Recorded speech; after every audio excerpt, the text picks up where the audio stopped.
there is a lot going on, specifically in Mexico, Joan. I think you're covering this. Apparently, over the last couple of days, we were able to, Mexico and America, combined forces here, we were able to take out one of the notorious drug kingpins out there in Mexico, a guy by the name of El Mencho. So now we have a situation, and I guess I'm seeing different posts about this, but apparently Mexico took him out, but it was with our help. And so now you've got his cartel that is doing all of this violence in Mexico. And so now the cartel has unleashed all kinds of violence. They're saying this could become an existential crisis for Mexico.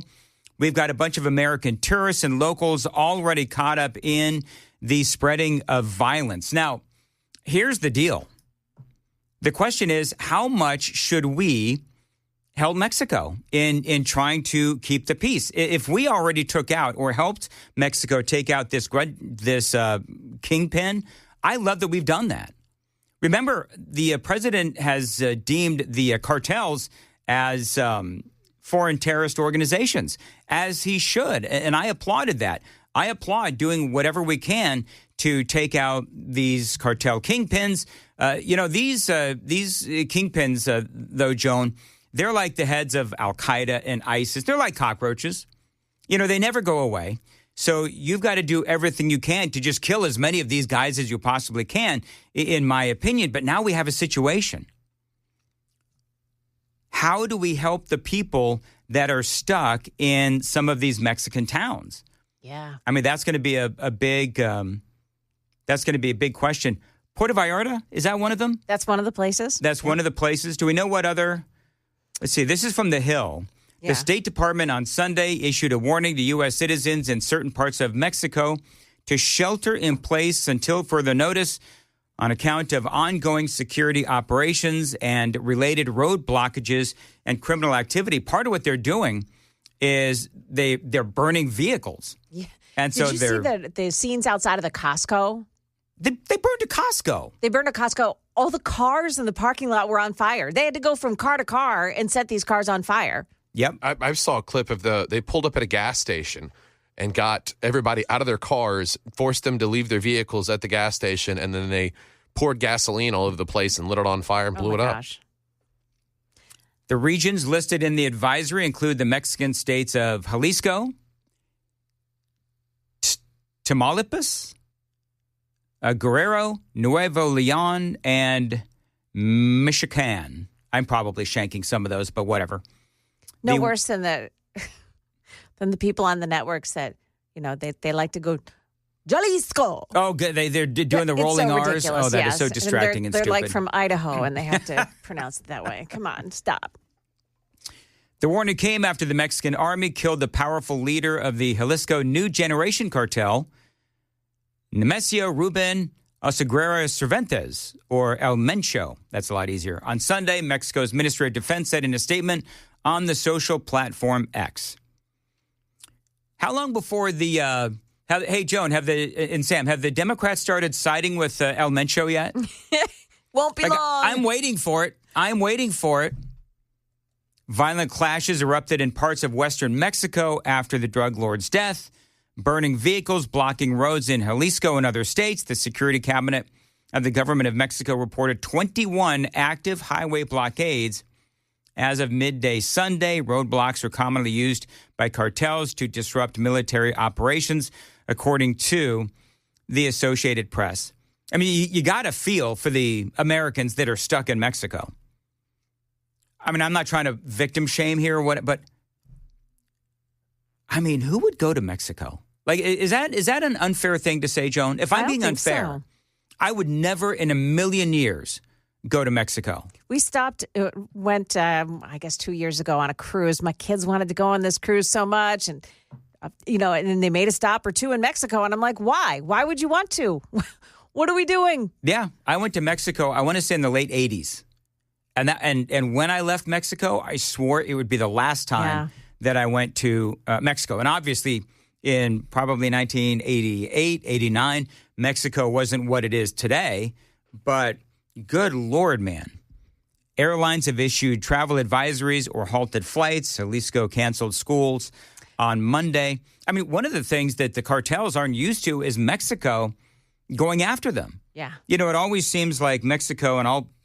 Turns a blind eye. Yeah, the government turns a blind eye. And, you know, these cartels, every time there's a new mayor that is elected in some of these towns, and the mayor is somebody who has campaigned on talking big against the cartels, within a matter of days, they're taken out by the cartels. And Mexico has just, you know, either turned a blind eye, they weren't able to take care of these cartels. And so with our intelligence, the Mexican government has been able to take out, and apparently this guy was one of the biggest of the big. So now we have a situation where we do have Americans. They are stuck in Mexico in some of these resorts. And I do understand, yes, I know that they're in, you know, some of these resorts and hopefully they're safe. But we got to figure out a way to get our people out of there. Guadalajara turned into a ghost town on Sunday as civilians hunkered down. I mean, these are places that you hear a lot about that Americans routinely go to. Yeah, Mexican President Claudia Sheinbaum pushing back against Trump's threats of intervention. But, you know, I've always said that you should treat these drug cartels as foreign terrorist organizations. I mean, how many people do they kill? Just, with fentanyl. It used to be 100,000 a year. I don't know what it is these days, but makes all the sense in the world. They try to take out Americans. We have all of these drugs that are coming into our country. And a lot of this violence spills over into our country in places like, for example, El Paso. So we see these kinds of things all the time. So now the question is, okay, so what is the next step? And, of course, you combine this with taking out the Venezuelan drug boats. Remember that whole thing that I believe is still going on. They say, this is from The Hill. President Trump in recent months has said that he is willing to launch strikes inside Mexico if necessary to thwart the smuggling of illegal narcotics into the U.S. His comments came after the U.S. military began taking out alleged drug trafficking boats into the Caribbean and the Eastern Pacific. But again, remember, this is Mexico taking out this guy when utilizing some of our intelligence. So I'm glad we did it. We got to figure out a way to help our people. We'll have to see if the cartels are doing this, which clearly they are, exploding cars and, doing all these other things. Well, then Mexico has to figure out a way to, number one, get our people out of there. That's number one. And number two, how do we as a nation start helping Mexico literally beyond just intelligence, but also are we going to launch inside Mexico some of our weaponry, whether it's, bombs or, drones with weapons on them. I don't know. But my opinion is, if Mexico needs our help to take out these drug cartels, and they're taking out or helping to take out over 100,000 of our people every single year, then why would we not try to help Mexico? And we combine, our forces with Mexico's forces, whatever it is that we need to do to make Americans safer on this side of the border. A lot of intrigue. You worked in Washington, D.C. for a long time, Joan. Have you heard all the scuttlebutt about Supreme Court Justice Samuel Alito? Yeah. And how he may be considering retirement? He's not the oldest guy in the court, though. No, he's not. No. I don't. In fact, who is Clarence Thomas the oldest? Clarence Thomas age. I don't know. Well, Clarence Thomas is like He's 77. 77. Yeah. So you've got Alito is 75. Okay. And so the question is, and both of these guys, they're not, with all due respect to Ruth Bader Ginsburg, she was old. These guys are both, they're really thinking clearly, and they're still, it seems like, throwing down, good opinions. They're writing clearly and all that kind of stuff. But they're thinking that Samuel Alito may be getting ready to retire, and Supreme Court watcher Jim Garrity talks about the reasons why. Now, the evidence for this seems a little bit flimsy to me. At least 2 out of 3 pieces of this seem pretty flimsy to me. One is that he's now been on the court for 20 years. And there are people in this USA Today article saying, well, that seems like a nice round number. That's a milestone. So a lot of people like to get out at that time. I don't know if that's true, but maybe. Also, he has a book coming out in October. And that's when the new session of the Supreme Court starts. And so because he's not releasing it a month or 2 before that and giving himself a chance to promote it before the session starts, all of a sudden that means he's potentially thinking about leaving. So think about it this way, right? Ruth Bader Ginsburg stayed on the court way too long and died while Donald Trump was in office. So that liberal justice was replaced by a Republican with Donald Trump. So right now we have Alito, who is 75. People are also talking about Clarence Thomas, 77 years old. So I want you to think about this. Lord help us, but just saying, what happens if a Democrat wins the White House in 2028? That means that, and what happens if the Democrats get the Senate? Just work with me here. It's always awkward to think about. It's always awkward to talk about. Hope these guys are available and alive and kicking for a long time. But what happens if a Gavin Newsom wins the White House in 2028? Now you have 2 Supreme Court justices in their late 70s or early 80s, meaning Gavin Newsom or whoever the Democrat is could get at least a couple of picks, a couple of lifetime picks. So the question is, should or could Justice Alito and maybe Thomas step down in the next couple of years? Both love their work.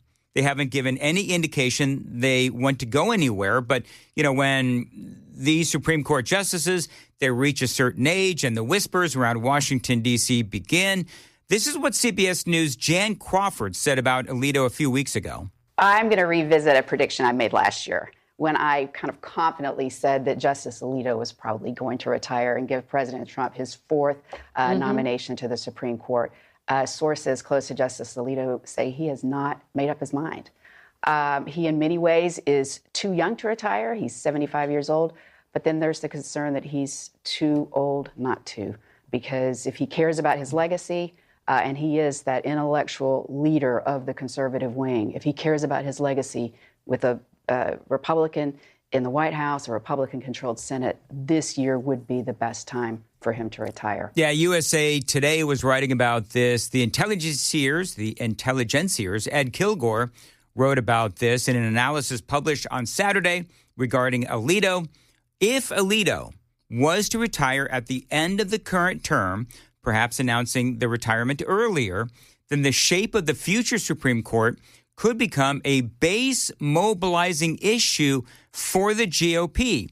All right, but potentially also one for the Democrats, wrote Ed Kilgore in that analysis published on Saturday. They talk about Kavanaugh's revenge. Remember Justice Kavanaugh? And I know that you folks, because I was right here with you, talking about Christine Blasey Ford and those baseless allegations against Judge Kavanaugh. It's my civic duty to tell you what happened to me while Brett Kavanaugh and I were in high school. With a national audience looking on, Ford detailed an alleged sexual assault by Brett Kavanaugh when they were both teenagers in the early 1980s. I believed he was going to rape me. I tried to yell for help. When I did, Brett put his hand over my mouth to stop me from yelling. So do you remember what happened after that? So this article in the Intelligencer, I think that's how you say it, Ed Kilgore, went on to cite what sometimes is referred to as Kavanaugh's revenge theory. The idea that Republicans' surprise performance in the 2018 midterms in the Senate saw them increase their Senate majority by 2 seats was due to backlash over Justice Brett Kavanaugh's confirmation hearings, which, of course, I just played you the audio of Christine Blasey Ford and those baseless allegations. Remember how angry everyone was on our side, right? No credibility, no witnesses, no proof. And people even came out and said that Christine Blasey Ford was lying about Judge Kavanaugh, Justice Kavanaugh. It was just nasty. Zero credibility, and zero evidence. After Ford's testimony, nominee Brett Kavanaugh appeared before the committee and offered an emotional and defiant statement of his own, denying Ford's allegation. I'm not questioning that Dr. Ford may have been sexually assaulted by some person in some place at some time. But I have never done this to her or to anyone. So Kavanaugh's revenge was Republicans coming out to vote because they were so incensed, so angry about how he was treated. Again, with no evidence. For a lot of us, that was the first time we came into awareness of former Vice President Kamala Harris, as a matter of fact. So this had a galvanizing effect on both Republicans and Democrats, but it was the Republicans that came out in force, and yeah, we lost the House, but we did, again, gain a couple of seats in the Senate in what is known in some circles as Kavanaugh's revenge. I want to welcome on into the program grassroots political analyst Matthew Hurtt. Matthew, how are you today?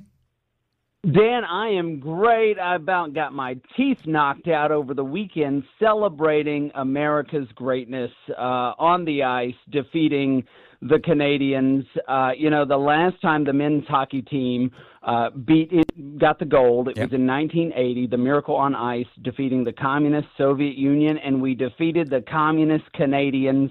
And it's just great. And Jack Hughes, the star of that game, from Orlando, Florida. So not even a place where they have a lot of ice anyway. It's exactly right. Now, if you had your teeth knocked out, then you're like in solidarity with Jack Hughes.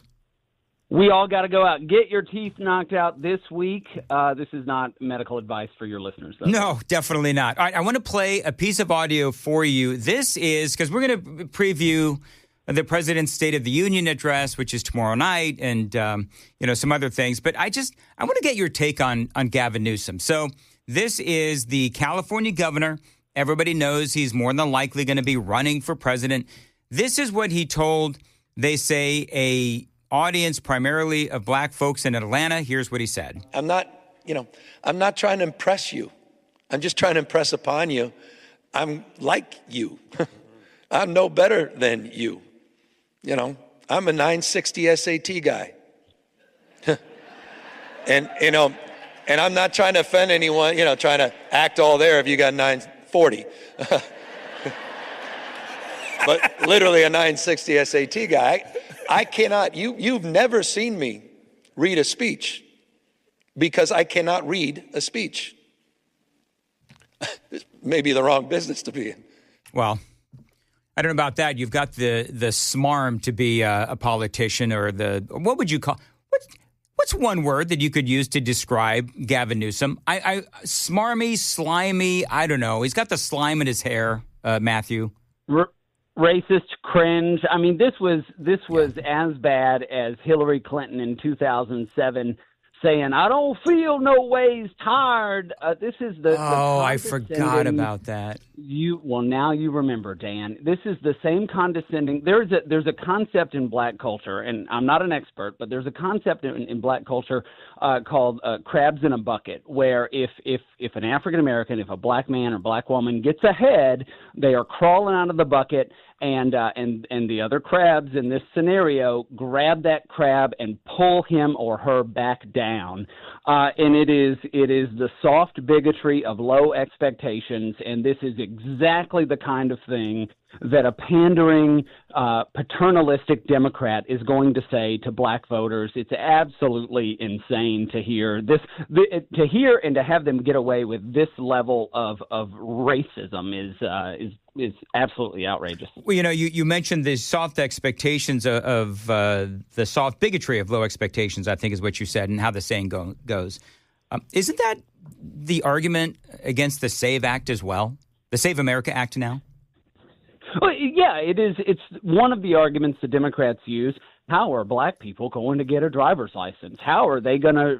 It is exactly the same, and it is so odd for these arguments to be levied in favor of building out, opposing something like the SAVE Act, because black people either aren't smart enough or don't have the resources to get a driver's license. It's crazy. It is insane. Okay, real quick. I know that Virginia, are you getting hit by all of the snow that we're seeing on the East Coast? We got a little bit. It rained all day yesterday. I was out cheering on America at a local restaurant, and it rained all day. Turned into snow at about 5 p.m. I'm in the office though, because the leftists never sleep. I think the federal government is on a 2-hour delay, and there's a little bit of snow. The roads look pretty clear though right now from where I'm standing. All right, very good. So let's talk about President Trump's big State of the Union speech. It is tomorrow.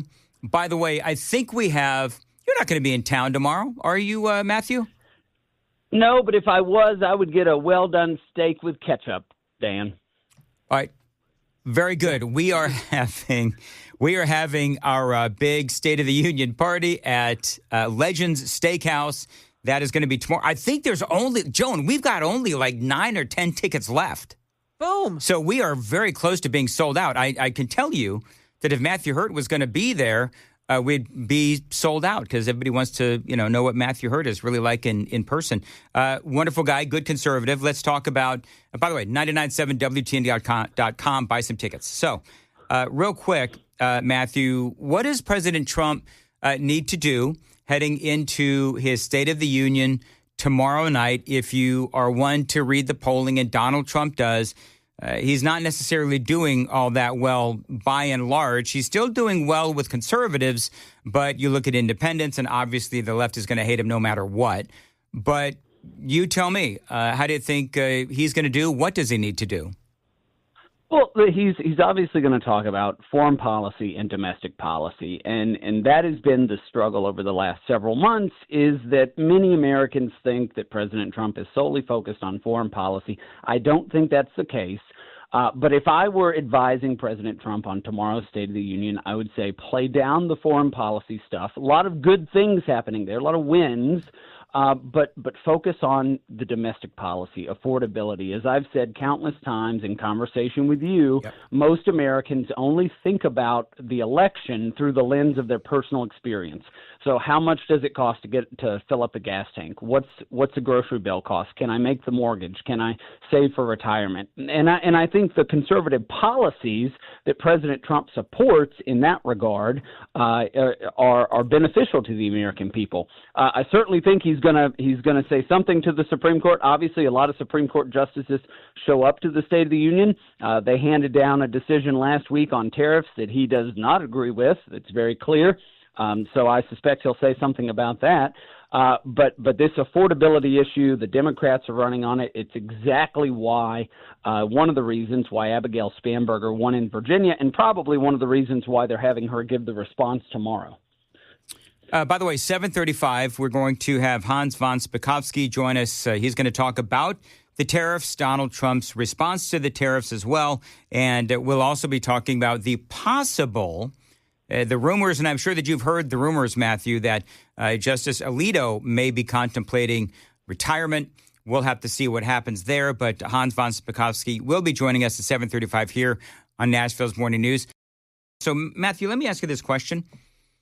The economy goes up and down. Everybody knows, one day we're celebrating, the next day we're downtrodden because of whatever numbers happen to come out that week. Ultimately, when it comes to the economy, we can talk about, GDP. We can talk about real wages. The president and his team are going to spin the economy as best as they can. What do the American people need to see as far as the economy goes for them to be happy?